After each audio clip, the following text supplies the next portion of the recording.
राधा स्वामी आज तिथि 1869 1800 बजे सायंकाल सेठ डूंगरमल थाराबागी वसुंधरा बम्बे में परमदयाल जी प्रवचन कर रहे हैं। अब आ गया। हाँ स्वामी, देखो मैं आया सत्संग कराने लगा, मेरे दिल में ख्याल आया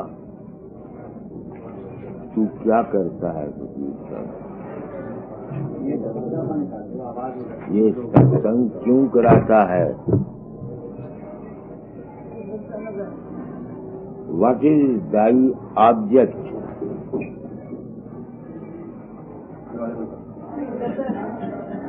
क्या मकसद है तेरा? ये सवाल मैं बात यह है दोस्तों, मैं छोटी उम्र से भगवान को मिलने निकला था। हर एक आदमी कुदरत में कोई खास मिशन लेके आता है, या कुदरत की तरफ से मिशन होती है या उसके अपने कर्म होते हैं, ये मैं नहीं जानता। अगर मैं ये कहूं कि मेरे कर्म ही हैं, तो मैं सोचता हूं मुझे पड़ा मेरे तो कर्म हुए, ये वृक्ष पैदा होते हैं इनके क्या कर्म है? जानवर पैदा होते हैं इनके क्या कर्म है?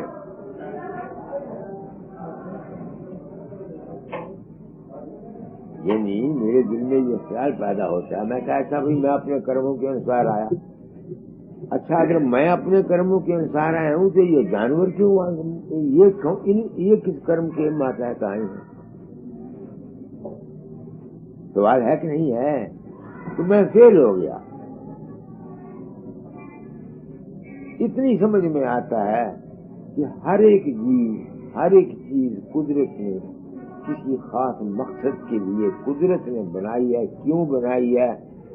मेरा दिमाग तो फेल हो गया। मैं तो ये समझता हूँ कि इट इज हिज विल। तो मुझे कुदरत ने बनाया उस भगवान को मिलने के लिए। मेरी किस्मत मुझको राधा स्वामी मठ में ले आई, दाता दयाल के चरणों। उन्होंने मुझको फकीरी का संस्कार दिया, साबित बनेगा। अब वो दाता मुझे क्या कहते हैं, पढ़ो। तो फकीर है मेरे प्यारे, सुन फकीर की बानी। साधो कहे फकीर को भाई, साधो जग सुख दानी। दाता ने मुझे फकीर बनाया, फकीरी का संस्कार दिया। तो फकीर की क्या ड्यूटी है? जगत को सुख पहुंचाना।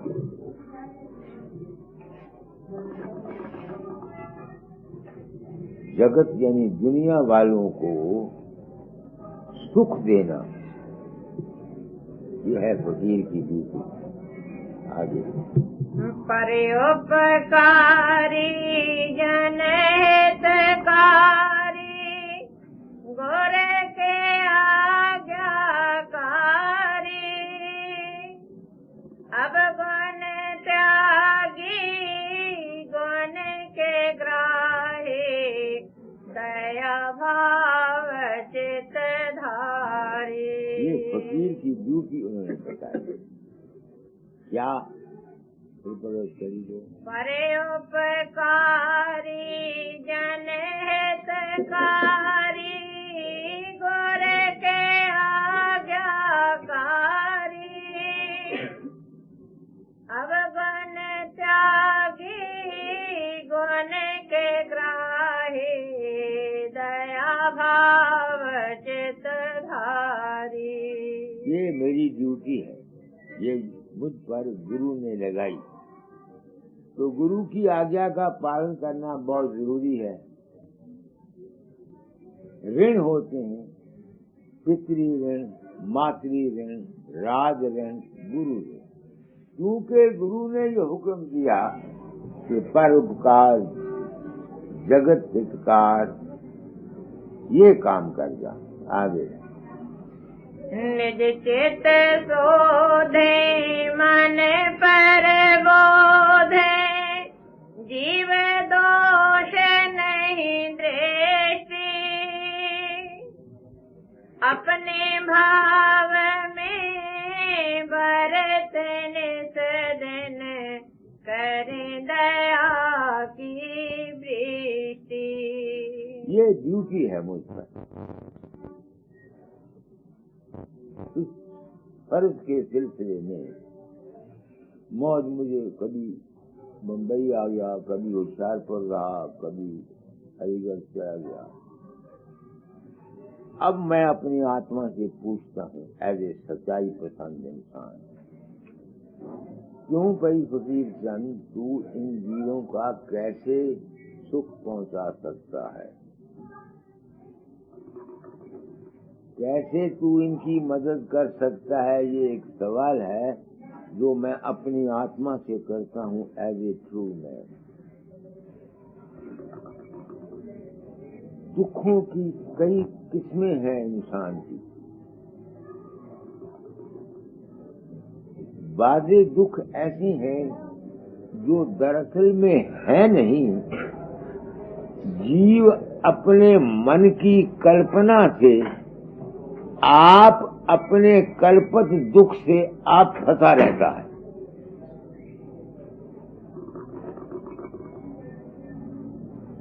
तुम देखो गृहस्थी, अपनी जिंदगी को देखो, बात कुछ नहीं होती, अपने मन में यूं ही एक ख्याल ले लेते हो, उस ख्याल में फंसकर आप ही यूं ही कल्पना करते रहते हो। करते हो कि नहीं करते? किसी का भाव कुछ है, उसने किस भाव से तुमको कोई बात कही, रिश्तेदारों ने या भाइयों ने या औरत ने या खावंद ने, तुमने अपनी कल्पना से उसका मतलब कुछ समझ लिया और अपनी ही कल्पना में तुम आकर अपने आप ही आप दुखी रहते हो। ये है कल्पित दुख, मन के दुख।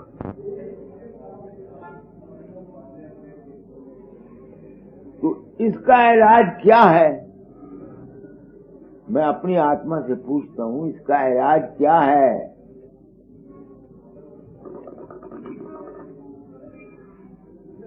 सिर्फ ये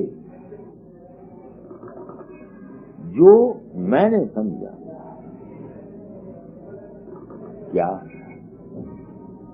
कई दफा कोई सपना आ जाता है अपने अंतर में, अच्छा या बुरा,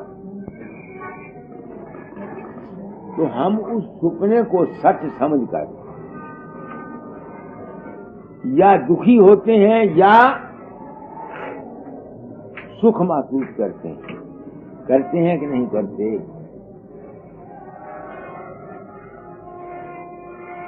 अपनी ही कल्पना से दुख और सुख महसूस करते हैं, क्योंकि हमको ये यकीन है कि सपना एक सच्चा है।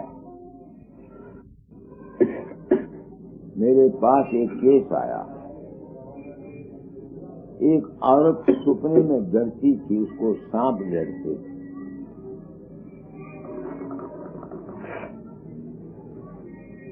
तो क्योंकि वो सपने को सच मानती थी, तो जहाँ उसको सांप डंगते थे, वो जब वो चिल्लाती, लोग उसको जगाते, तो वो बताती जहाँ लगे वहाँ मांस उभरा हुआ नजर आता था। हालांकि वो उसका सपना है, किसी सांप ने आकर के उसको नहीं डसा। उसका अपना ही ख्याल था। तो मैं ऐसे जीवों को जो इस मन की कल्पनाओं में फंसे रहते हैं, उनको अपने तजर्बे से ये बताया करता हूँ कि ये जितना तुम्हारा मन की अपनी कल्पना है, अगर तुम इस कल्पना के रूप को समझ जाओ कि ये सब माया है और कल्पित है, तो तुम दुखों सुखों से बच सकते हो। मसलन पिछली दफा जब मैं आया तो आपकी मिसेज ने मुझे कहा कि यहाँ लोग कहते हैं भूत आता है कोई।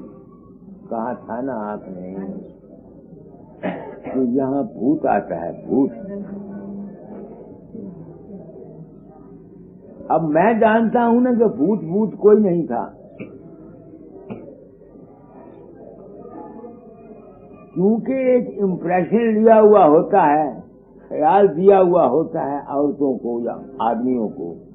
वो जो सजेशन उनके दिमाग पर होता है, वो उनको भूत बन के सपने में या बाजे वक्त जागृत में वो भूत बन के नजर आता है। अब मैं कैसे कहता हूं कि वो भूत नहीं, कोई थ्योरी नहीं कहता, थ्योरी नहीं कहता। कोई तुम्हारी औरतें आई होंगी, उनको इस किस्म के वहम होते हैं। हजूराबाद में,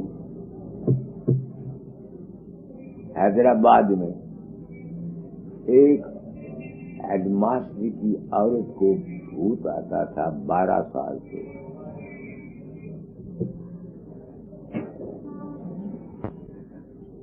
उसको फिट आ जाते, तो किसी ने कहा तुम नाम ले लो, भूत नहीं आएंगे। उसने नंदू सिंह के नाम ले लिया। फायदा नहीं हुआ। नंदू सिंह ने मुझको लिखा कि ये बात, मैंने उस लड़की की फोटो मंगवाई, उसके खावन की फोटो मंगवाई। मैंने कहा अब जब भूत आए, मेरी वो जो हुक्के वाली फोटो है उसको धूप छुपा के उसके सामने रख देना। अब जब उसको फिर दौरा पड़ा, उन्होंने वो मेरी फोटो आगे रख के धूप रख के दिखाया। उसका देवर भी मेरे पास आया होशियारपुर में। उसने वाकया बयान किया कि जब तो वो औरत कहती है मैं नहीं जाता, मैं नहीं जाता। क्या हुआ, तू जाल फकीर होशियारपुर का है तो नहीं समझ में आता। तो फिर वो कहते हैं कि उन्होंने जो बाहर बैठे हुए थे, उसका ससुर, उसका खावन और उसका देवर, उन्होंने कहा बाबा जी मुझे उन्होंने वहां देखा और उसको झाड़ू मारा। मैंने जा निकल जा, तेरे साथ बुरा सलूक करूंगा। फिर वो बोला जाकर के इमली का दरख्त साथ था उनके मकान के, उसके ऊपर चढ़ के मैं नहीं जाता। तो फिर वो कहते हैं बाबा जी हमने आपको इमली के दरख्त पर झाड़ू लेके चढ़ते हुए देखा और उसको वहां मारा। उसके बाद उसे भूत नहीं आया। अब उसके 2 लड़के।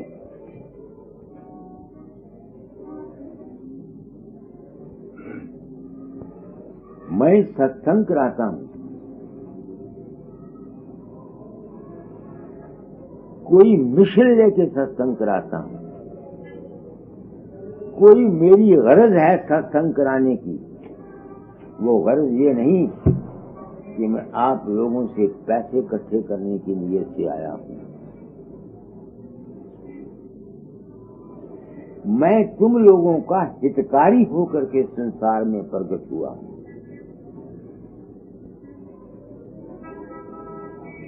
क्या कहना चाहता हूं कि हम गृहस्थी दुनिया इस मेंटल विजन के वहमों और भ्रमों में आए हुए हैं। इसमें कड़ी है ज्ञान बुद्धि भंडारा, है ना? करो। ओ मैया और चल चतुराई छोड़े मूल विकारा, परहित लागी सहज विरागी ज्ञान बोधि भंडारा। मेरा हुक्म है मोह मैया छल और चतुराई छोड़ दे फकीर जन। फकीर मोह मैया छल और चतुराई से बड़ी होते हैं और ज्ञान बुद्धि के भंडार होते हैं। अब मैं संसार को कसम खा के कहता हूँ कि मैं उसका भूत निकालने के लिए नहीं गया।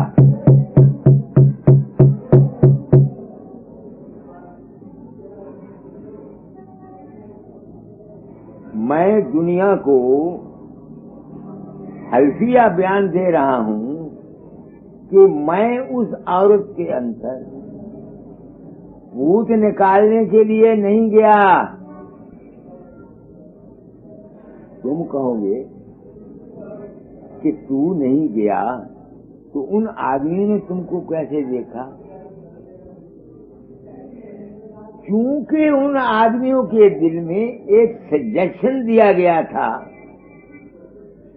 मेरा फोटो रख के देखना, वो जो सजेशन उनके दिमाग पर पड़ा हुआ था, उनके सजेशन ने उनके सामने मेरा रूप प्रकट किया। ये जितना संसार है, ऐ इंसान, तेरे अपने मन की कल्पना है। जैसा ख्याल वैसा हाल, जैसी मति वैसी गति। तो मैं ज्ञान बुद्धि का भंडार मुझको कहाँ से मिला? दया तो दाता दयाल की,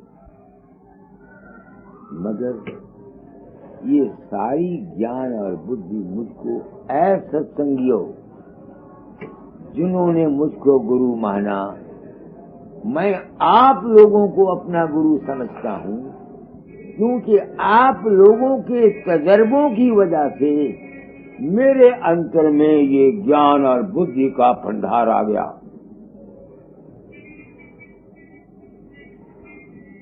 क्योंकि मैं तो ज्ञानी, मैं मजबूर हूँ सोचने के लिए। अब मैं जैसे नहीं गया, ऐसे ही उसके अंदर जो भूत आता था वो भी नहीं गया। वो सिर्फ उसके ब्रेन पर ड्यू टू इग्नोरेंस या उसकी जड़ प्रकृति माइंड की वजह से उसके अंदर, उसके मन में भूत बनता था और उसी के मन में उसके अंदर बाबे फकीर को बनाया। और बंबई वालों, मैं तुम लोगों को सत्संग कराया जाता।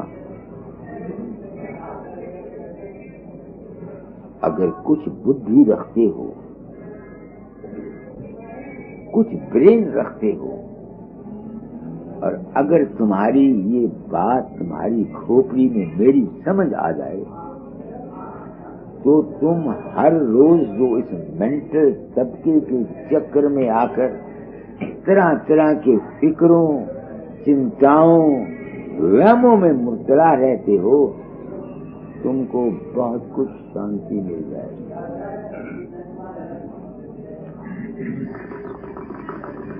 ये मेरे पास सबूत है, ये ज्ञान है, ये अनुभव है।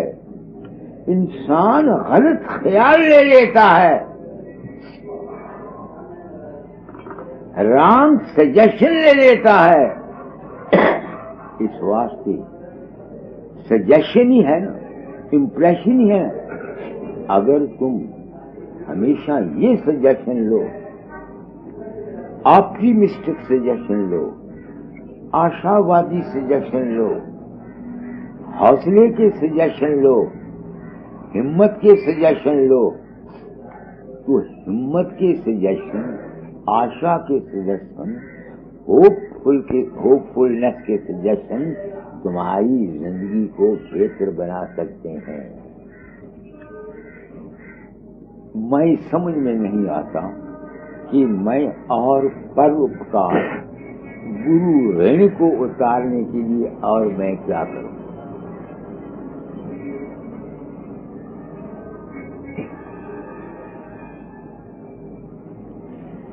मैं एज ए ट्रू मैन सोचता हूं, व्हाट कैन यू डू, तुम क्या कर सकता है फकीर चंद, जीवों के दुखों का इलाज। तो मेंटल जो सजेशंस हैं ब्रेन पर पड़े हुए, ये है क्या? यही तो तुम्हारे कर्म हैं। तुमने कोई काम किया, ये समझ लिया ये बुरा है। अब वही ख्याल जो तुमने सोचा कि ये बुरा है, वही तुम्हारे लिए बुरा कर्म हो जाएगा। तुमने कोई अच्छा काम किया, क्योंकि अच्छे कर्म का तुमको ख्याल मिला हुआ है, वही कर्म तुम्हारा दूसरों के लिए फायदेमंद हो जाएगा। समझ गए मेरी बात को? तो तुम मायने आई हो, मैं क्या तुमको दूं, मेरे दिल में ये बार बार सवाल आया। आप आ जाते हैं, क्या काम करूं जिससे तुमको सुख मिले, परोपकार के यही और सुख पहुंचाओ तेरे भले की कहूं। तो ये साधु का क्या काम है? दूसरों को सुख देना। तो मैं सोचता हूं मैं तुम्हें कैसे सुख दे सकता हूं, तुम्हारे अज्ञान को दूर करना चाहता हूं। अच्छा, ख्याल में ताकत है, जैसा तुम सोचोगे वैसा बन जाएगा।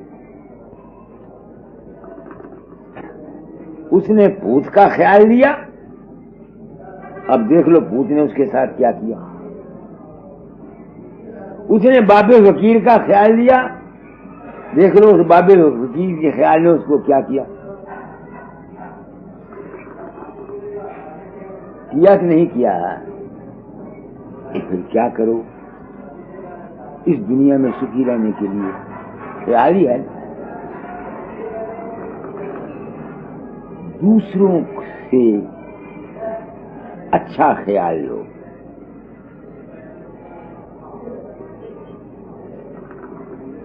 दूसरों से अच्छा ख्याल लो, दूसरों को अच्छा ख्याल दो।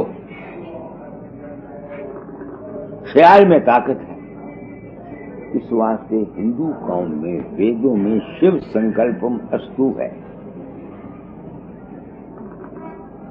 अच्छा ख्याल लो, अच्छा ख्याल दो। संकल्पमय संसार है, मनुमय जगत है। अब चूंकि ख्याल में ताकत है, तुम अगर अपनी औलाद को हर वक्त कहते रहोगे तू बुरा है, तू गंदा है, तू बदमाश है, तू नालायक है,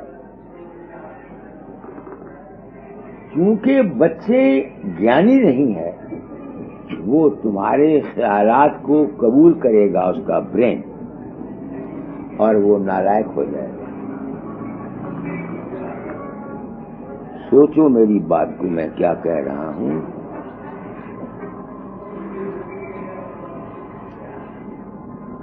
सोचो, कभी भी अपनी औलाद को कमजोर ख्याल मत दो, हमेशा बड़ा ख्याल दो।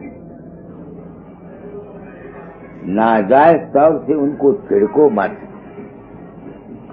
उनकी हौसला अफजाई करते रहो। तुम्हारा ख्याल जो है संस्कार, यही तो जीव को बनाता है, यही उसको बड़ा करता है। जैसा माँ बाप का ख्याल है, जैसे वो ख्याल देते हैं, वैसी औलाद बनती है।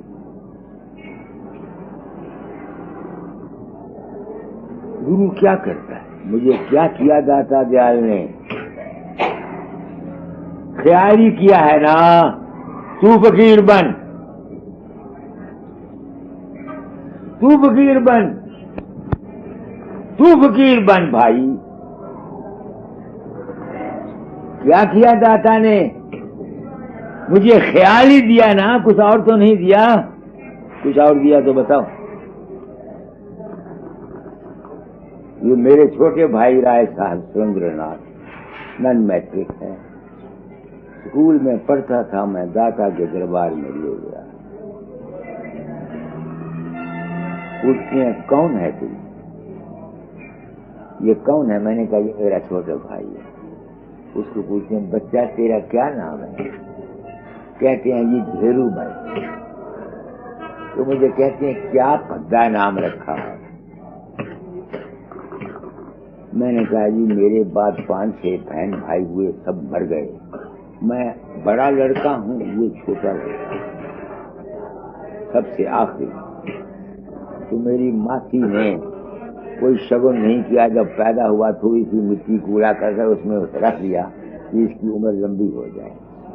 कहते हैं संस्कार ठीक नहीं किया, पहले ही नीवा संस्कार। मैं कहा जी हजूर नाम बदल दें। सुबह उठे उसका नाम बदल दिया, सुर इंद्र नाथ। उसको कहते हैं कि देवताओं का राजा इंद्र और इंद्र का भी नाथ है। तो कहते हैं कुर्सी पर बैठा दे। हम उनके सामने कुर्सी पर बैठते नहीं थे।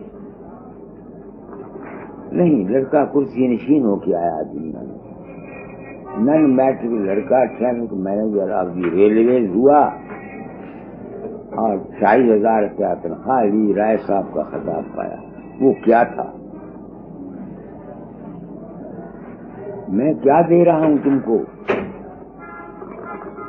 मैं नाम दान दे रहा हूं। वहीं बैठ जा माता, जहां से बैठ। मैं क्या दे रहा हूं आप लोगों को? नाम ही तो दे रहा हूं।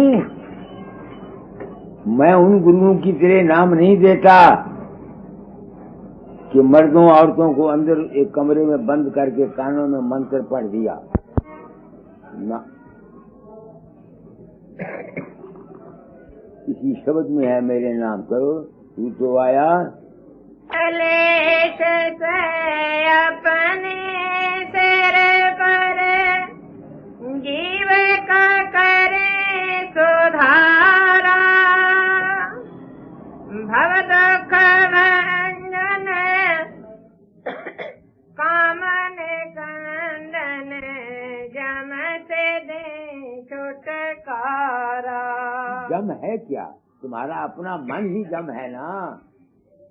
जम कहते हैं खर्च करने को। तुम्हारे मन से जो ख्यालात निकलते रहते हैं, जो भाव, ये यम है। तो मैं आपको सच्चा ज्ञान भी देता हूँ ताकि जो तुम्हारे मन की गलत कल्पनाएं हैं इनसे बच जाओ, तुमको दुख ना हो संसार में। ख्याल में बड़ी ताकत है। जो कुछ तुम रोज सोचते रहते हो इसका असर होता है। जब सपने के ख्याल का ये असर है कि उस औरत को सांप लड़ते हैं सपने में, जब वो जागती है तो उसका निशान रहता है। तुम यूं देखो, तुम सपने में मर्द स्त्री बना लेते हैं, क्या वो स्त्री होती है? उसका अपना ख्याल होता है, वो उससे भोग करता है, उसका बीज नष्ट हो जाता है। ना वहाँ औरत थी ना वहाँ कोई था, तुम्हारा ही ख्याल है। तो अगर इंसान अपने ख्याल को बदल दे, अपने मन के तसव्वुर को बदल दे, तुम्हारा जीवन बदल सकता है। ख्याल में बड़ी ताकत है। कल वहां सर गंगाराम की पोती आई हुई थी, आज भी शायद आई हुई हो, नहीं आई। सर गंगाराम की पोती कल आई थी वहां उस मकान में, मैंने उसके पांव को हाथ लगाया। सर गंगाराम का क्या था, जो मैट्रिक में पढ़ता था, कुछ एक्सचेंज या इंजीनियर के दफ्तर में गलती से उसकी कुर्सी पर बैठ गया,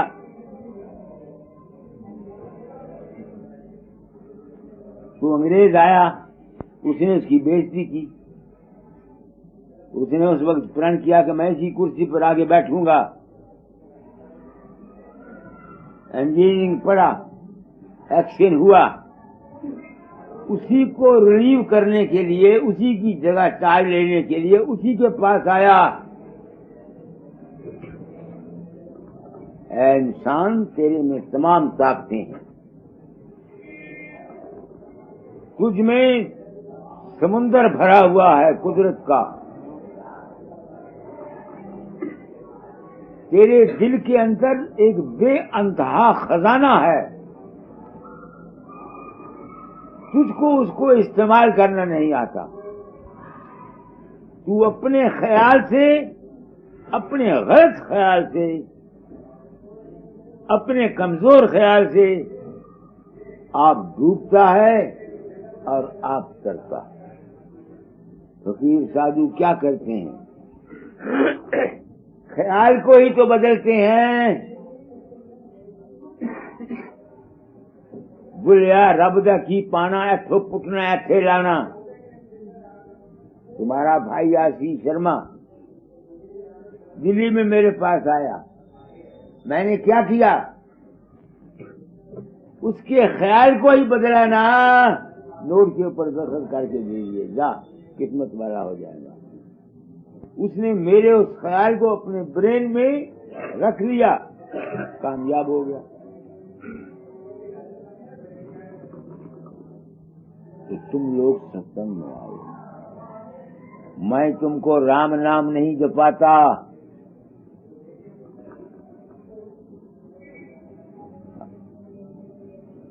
मैं तुमको जिंदगी में खुश रहने, जिंदगी को कामयाब बनाने और अंत में इस जिंदगी से हमेशा के लिए बचकर अपने आत्म स्वरूप में जाने की तालीम देता हूं।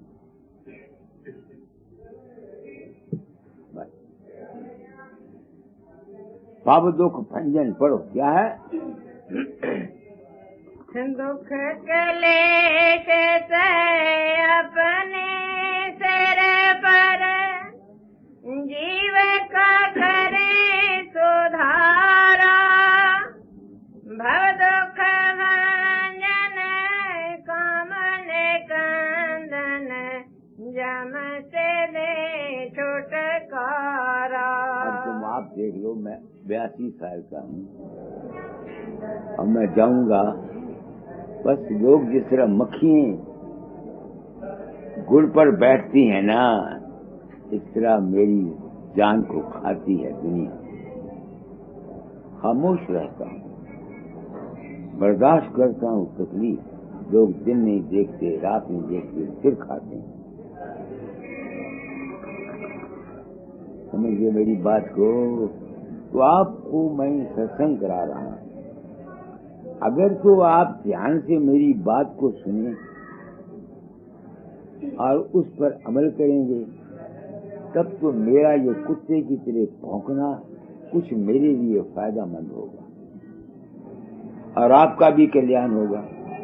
और अगर आप आए एक तमाशा देखने के लिए कि कोई भाई बंदर होशियारपुर से आया हुआ है, कैसे नाचता है, कैसे बोलता है, कैसे गाता है, तो आप भी आए, आपने सबसे बेवकूफी की और मैं भी बेवकूफ जो आपके सामने मोती बखेर रहा हूँ। सोच लो मेरी बात, ये सत्संग है, तमाशा नहीं है। मैं दर्द दिल से ये बात कह रहा हूँ, तो तुमने क्या करना है, आपकी मिस्टेक होना है। अपने ख्याल को ऊंचा रखना है, अपने रिश्तेदारों को किसी को कमजोर ख्याल नहीं देना। इंसान एक गलत ख्याल ले लेता है। आजकल खावंद और औरतों की नहीं बनती है, मिसअंडरस्टैंडिंग हो जाती है, रॉन्ग इम्प्रेशन। औरतें खावंद के मतलब ले लेती हैं, खावंद औरतों के मतलब रॉन्ग इम्प्रेशन ले लेते हैं, उनकी जिंदगी तबाह हो जाती है। मैं अपनी मिसाल देता हूँ, रॉन्ग इम्प्रेशन। मैं वो बातें कहता हूँ जो गृहस्थियों के जीवन में काम आए। मेरी जब शादी हुई, आजकल तो पहले देख लेते हैं, इंटरव्यू पहले हो जाते हैं। हमारे वक्तों में कौन पूछता था माँ बाप जिसके साथ लकड़ बांध दिया बच गए। शादी के ऊपर तुमको बताता हूँ रॉन्ग सजेशन का असर। तो जब शादी के वक्त में, उस वक्त ये रवाज था, हमारे यहाँ अब भी है कि वो लामा फेरों के बाद वो पर्दा करके पर्दा उठा देते हैं, लड़की को लड़के का मुंह दिखा देते हैं, लड़के को लड़की का दिखा देते हैं, और उनको बोलते हैं एक दफा एक दूसरे का नाम ले लो, फिर नाम नहीं लेना, फिर नाम नहीं लेना ना। आप देखो हिंदू कौम की फिलॉसफी, खावंद को औरत का नाम लेकर बुलाने का हक नहीं था हिंदू शास्त्रों में। इतनी इज्जत थी, नाम उसी का नहीं न लिया जाता जिसकी इज्जत होती है, और औरत को खावंद का नाम लेने का हुक्म नहीं था। हिंदू कौम की फिलॉसफी आपको बता रहा हूँ। तो जब मेरी औरत का अनपढ़ थी, जब नाम बताया गया, उसका नाम उन्होंने बताया क्रोधु। क्रोधु के माने होते हैं क्रोध करने वाला या क्रोध करने वाली। मुझको चूंकि अपने भाई राय साहब के नाम संस्कार के वक्त में, जब दाता ने कहा था कि इसका नाम भेरूमल, बहुत संस्कार ठीक नहीं, ये चूंकि इम्प्रेशन बैठा हुआ था दिमाग के अंदर कि जिसका नाम गलत होता है उसका हैबिट्स भी गलत होती हैं, मेरे दिल में उसका क्रोधु नाम सुनकर एक इम्प्रेशन बैठ गया कि मेरी इसकी नहीं बनेगी।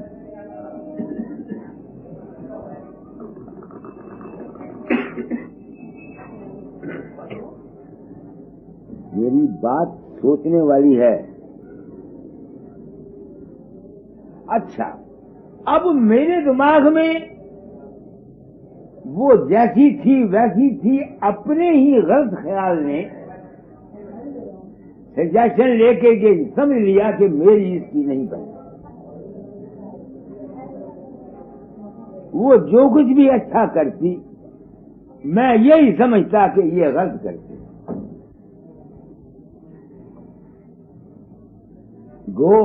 कोई ऐसी नाचाकी नहीं हुई, गाली गलौज तक नौबत नहीं आई, क्योंकि मैं भगत था, मगर मैं दुखी रहा करता।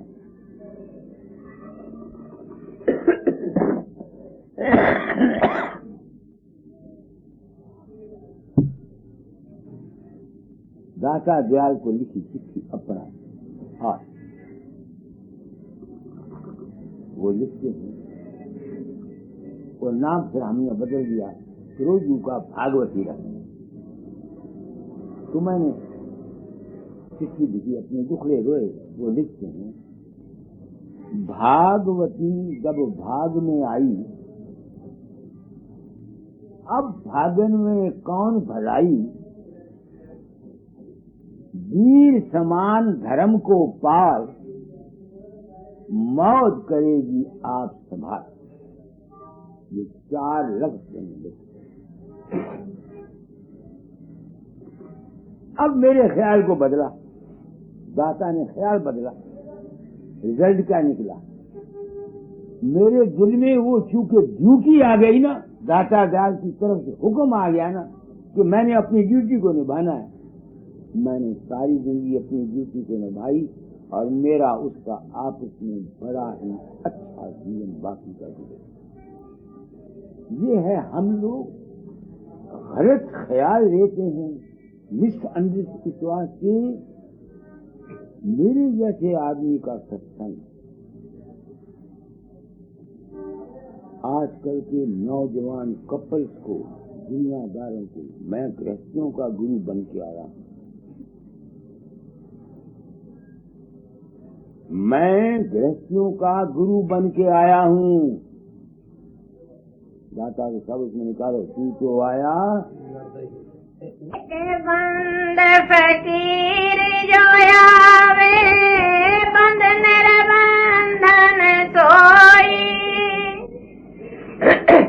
बंध करे बंधुए जीव छुड़ावे, समझे ये गत कोई। तो मैं फकीर बन के किसी वक्त कह देता हूँ मैं संत सदगुरु वक्त हूँ, तो इन लफ्जों की बंदिश में अपने आप को आकर तुम लोग दुखी जीव हैं संसार के अंदर, अशांत फिरते हो, तुमको इस बंधन से छुड़ाना चाहता हूँ, मगर तुम लोग बंधन से छूटना नहीं चाहते, तुम मुझे भी बंधन में डालते हो। एक शब्द है तू तो आया, हाँ पढ़ो। तू तो आया नरदेही में धर फकीर का भेषा, दुखी जीव को अंग लगा कर ले जा गुरु के देशा, तीन ताप से जीव दुखी है, निबलिय बलिय ज्ञानी, तेरा काम दया का भाई, नाम दान दे दानी। मैं नाम दान यही देता हूँ, वचन करता हूँ। जो आदमी मेरी बात को सुनकर समझकर अपने मन को तब्दील कर सकता है, उसी को फायदा पहुंच सकता है। नहीं तो सब ही आए सतगुरु आगे, दर्श न पकड़ा वचन न लागे, कहो असत्संग से क्या फल पाया, वक्त गया और जन्म गवाया।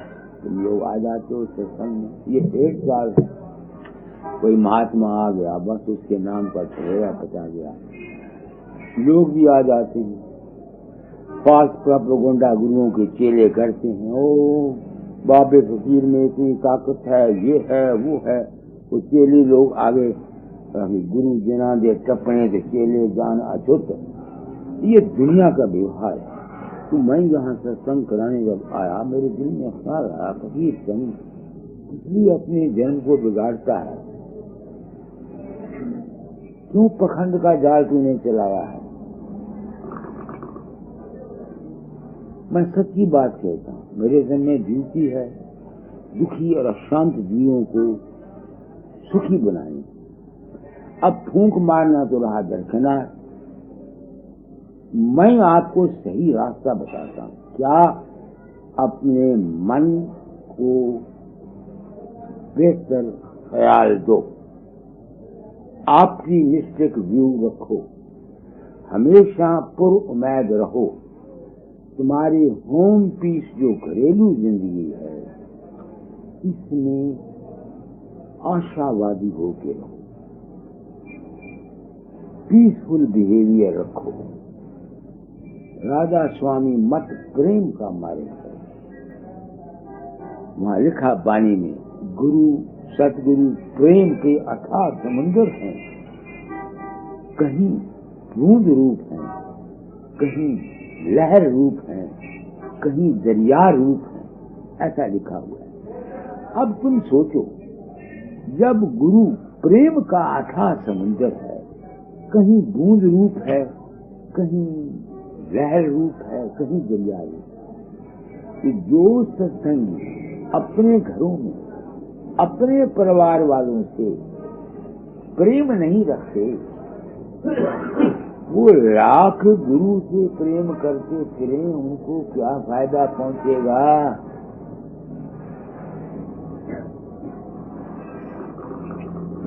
सोचो, गुरु तो प्रेम का रूप है। तो गृहस्थियों का जीवन प्रेममय होना चाहिए। घर में रहते हो हस्बैंड एंड वाइफ का आपस में प्रेम रहना चाहिए, बच्चों से प्रेम रहना चाहिए, मिलने वालों से प्रेम रहना चाहिए।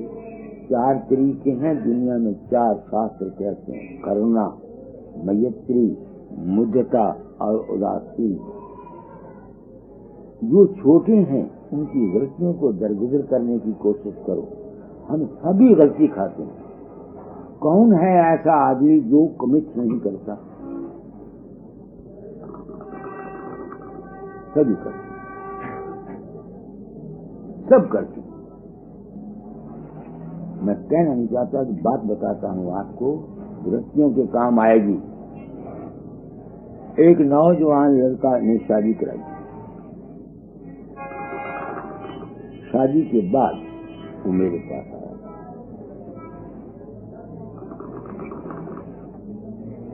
मुझे कहता है, मैंने अपनी औरत को मार के घर से भगा दिया।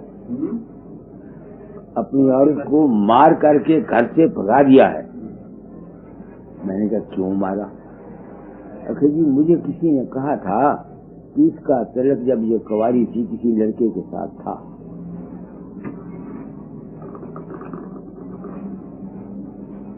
तो मैंने उससे पूछा, पहले तो वो मुकर गई, फिर मैंने जब उसको मारा तो वो मान गई। मैं टेक्स्ट खुला दूं, मैंने कहा तुमने बड़ा अच्छा किया, ऐसी औरत को घर में रखना नहीं चाहिए। बिल्कुल। बात आज चली गई। 2-4 मिनट के बाद मैंने इसे पूछा, मैंने कहा भाई सच्ची बात तू भी बता, तू मुझे 27-28 साल का तेरी शादी हुई है, तू जब कुंवारा था तुमने किसी लड़की के साथ नाजायज तलक से नहीं पैदा किया? वो कहता महाराज किया, मैंने 3 लड़कियों के साथ किया। मैंने कहा बेवकूफ, तेरी औरत से तू ज्यादा मुजरम है।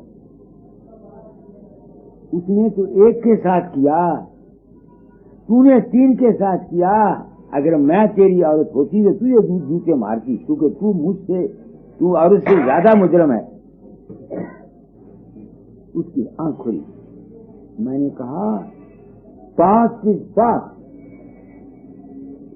कौन शख्स है? तुमने भी गलती खाई, उसने भी खाई। बचपन में सब गलतियां खाते हैं। अब अगर तुम भी गलती खाओ या वो गलती खाए तो मुजरम हो। उसकी बात समझ में आई। मैंने उनको फिर यूनाइट कर दिया। ये क्या है? ये है फकीरों का काम। फकीर किसी के ऐब नहीं देखते। हम सब अवगुण हारे हैं। संत, परम संत, गृहस्थी, कोई भी ऐसा नहीं जिसमें कोई न कोई डिफेक्ट नहीं। किसी ने मानसिक डिफेक्ट किए, किसी ने शारीरिक डिफेक्ट किए, किसी ने कुछ किया।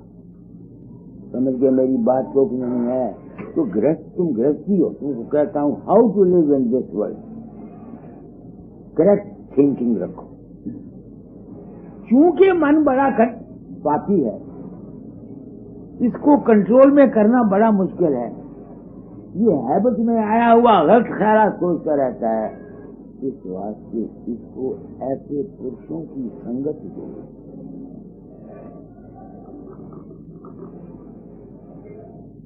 जिनको तुम अच्छा समझते हो और वो अच्छे हैं। ये सिमरन, ये ध्यान, महापुरुषों की संगत का फायदा क्या है? उनके पास जाने से, उनकी रेडिएशन से उनको फायदा पहुंचेगा। दुनिया में कामयाबी का राज आपको बताता हूं। आजकल महात्मा गांधी का साल मनाया जा रहा है। जो बात महात्मा गांधी की कामयाबी का राज था, उसको आज दिन तक किसी ने नहीं बताया।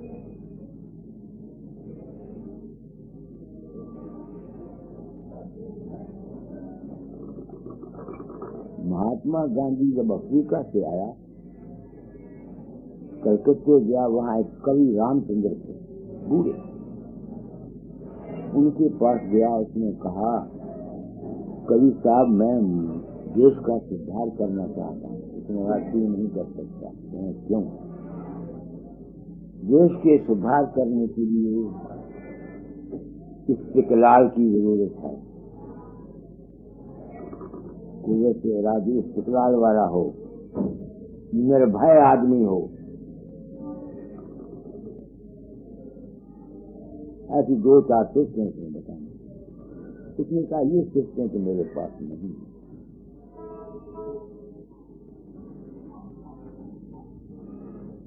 कहेंगे ये सिस्टें उनके पास नहीं होती जिनमें काम अंग ज्यादा होता है।